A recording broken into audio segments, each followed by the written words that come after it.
Bakit ba nagkakaganto? Sadyang nasasaktan kahit di rin naman tayo. Ang puso ko'y nagdurugo at parang sumisikip ang dibdib ko sa tuwing nakikita ko na magkatabi kayo.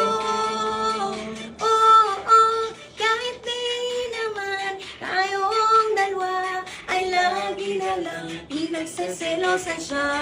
Bakit ba siya at bakit di na lang ako?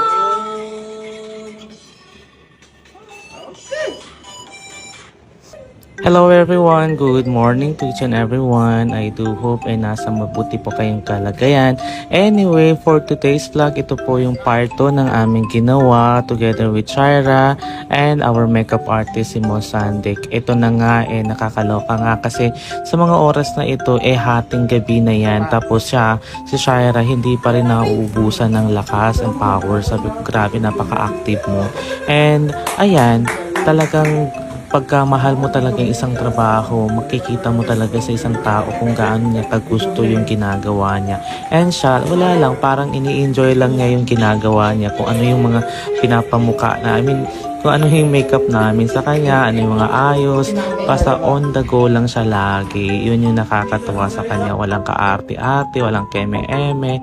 So, as you can see nga, ayan, kung ano yung tingin namin na makakabuti sa kanya, ginagawa namin. So, ako naman, feeling ko dyan, parang gustong-gusto ko nang magpamassage or whatever kasi grabe, napaka-haggard ko na dyan.